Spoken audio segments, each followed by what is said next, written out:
Hi, my name's Jack, founder of postspy.com, and today I'm in London to chat to Dan Mumford and Preece about their collaborative project Hybrid. So let's go take a closer look.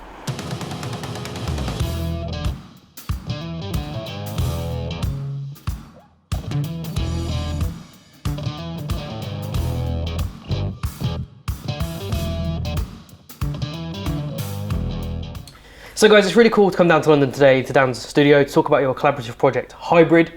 Tell me, how did that project get started? I went to an event in London and I met Dan there. It was a Wacom event actually, and we were checking out the new Cintiq. And whilst we were there, we were trying out the devices, and I started doing some drawing, and then Dan came over and started doing some drawing on my drawing, and that was it really. And then after that, we kind of Came up with this idea to do a collaborative.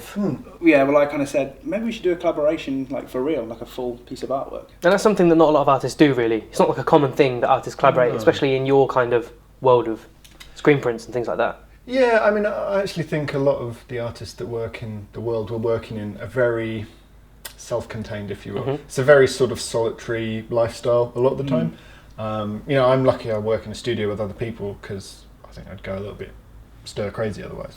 But yeah, working with other people on pieces is not something I've really done ever before, to be honest. No, same. Yeah. And how was that experience? Was it fun, scary, challenging at times?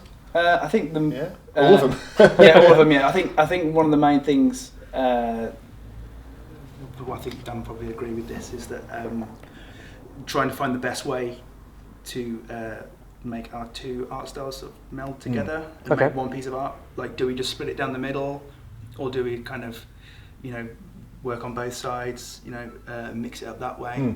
But I think we kind of, after going through several iterations, like roughs that we did at the start, we kind of came to a good decision with the composition and things like that. I mean, I think the initial thing to keep in mind is that we both mainly work in a screen print medium, so you work in a way that the colours are very limited, so it's probably only 4 or 5 colours anyway.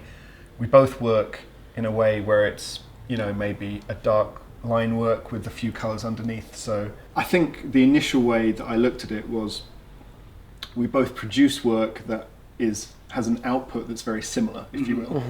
So even though the styles are not exactly the same, like we're working in the same medium, you know, I could instantly see we'd be able to put something together and have a final product that we could produce nicely together. So you mentioned that you were coming up with like quite a few different concepts to get to this final design that you have now. Yeah. Where were you going before? What kind of ideas were you having, and what led you to where you got to in the end? So when we first sort of started to come up with concepts, I sort of made the suggestion of maybe we could have it as like 2 different dimensions. Okay.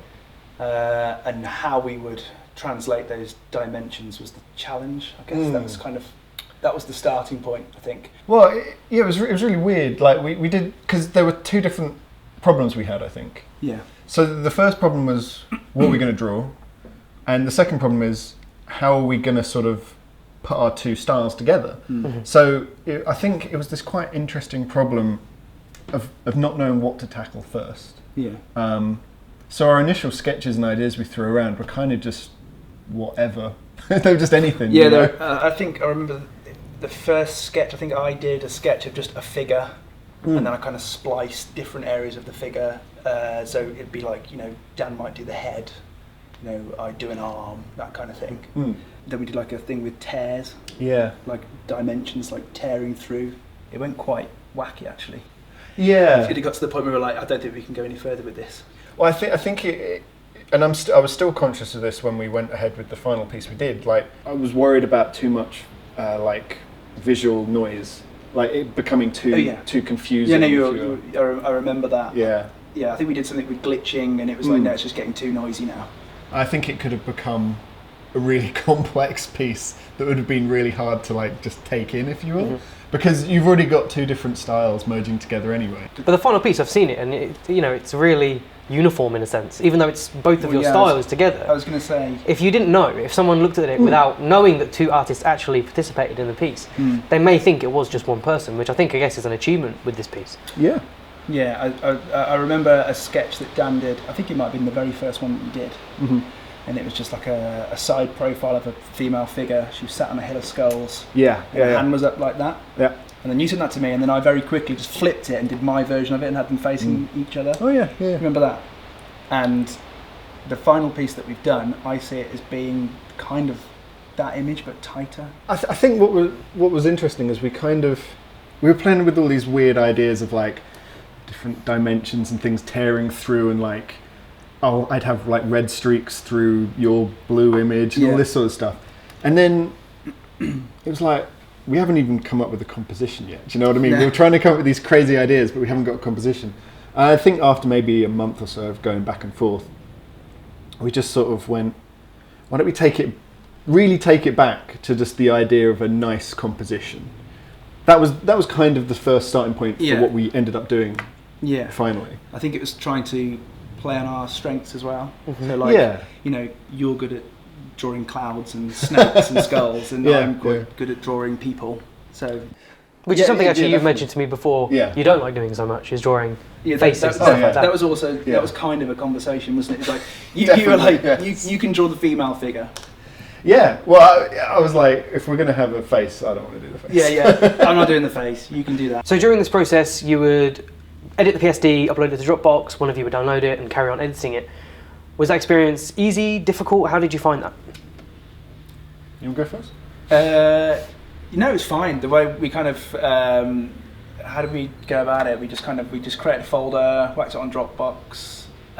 We just sort of label the file name like number 1, and then I'd work on it and label it number 2, and then number 3, and just go back and forth like that. So we could roll back if we needed to, if we made a mistake, essentially.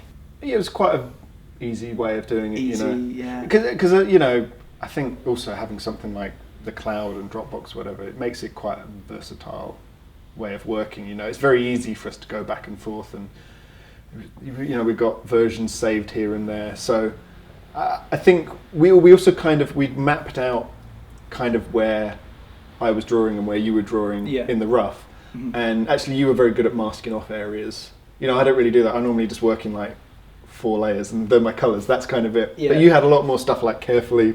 You were a bit more careful with stuff actually. That's actually something I wanted to ask as well, because obviously this is planned for screen print. Yes. Was there anything that one of you does differently to the other that you found difficult to sort of blend together with this piece? Because I'm assuming both of you don't have the same screen print technique, or do you? Well, we haven't quite prepped it for screen print yet. I think one of us should do it, because otherwise that'll get too confusing. Yeah. Because So you're nominating yourself now? Sure, I'll do it. Still, I hate doing trapping, but yeah. That's the thing. I don't know, because what was interesting actually is, like I was saying, I work in. Let's say I've got 4 colours I'm working with. I'll have black, red, light red, the lightest red. Let's say, and I actually work in a way where I erase out so you show the colour below, whereas you do it differently. You have. Like in the layers, you'd have your dark colour, and then you draw the lighter colour on top. Yeah. And then the lighter colour on top. Yeah.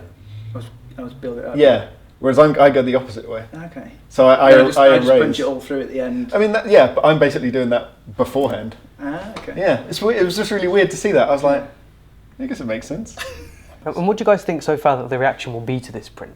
Because obviously it's been teased and people have an idea you're working on it, but are you expecting people to be surprised, or how are you expecting people to react to this?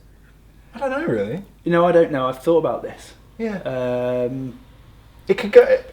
I mean, I think people will like it, because it's very sort of, as we discussed, it's quite a stereotypically cool sort of piece. It's it's not changing the world or anything, you know. But aesthetically, I think it's a pretty nice piece. I think it'll be interesting to see how people respond to it when we go to New York.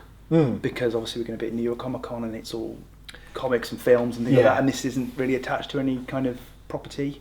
So I think that'll be interesting to see if actually people take notice, essentially. Yeah, but I think it will. But I actually think because that's going to stand out a bit, I think it will be quite a nice piece that look a little bit different to everything else, especially that we've got there as well. Because you know it's going to be amongst like other movie-based properties we've done. So. I think in that respect, it will be a really nice sort of addition. to everything else there. Yeah. And it's going to be pretty wild. I've not been to New York Comic Con before. You went last year. Yeah. Should be It's fun. great. Yeah. So there you have it, guys. Thanks for watching the making of Hybrid with Dan and Luke. Be sure to follow them on their social networks for more.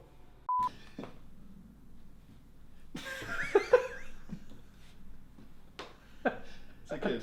Cut. It's done. Okay.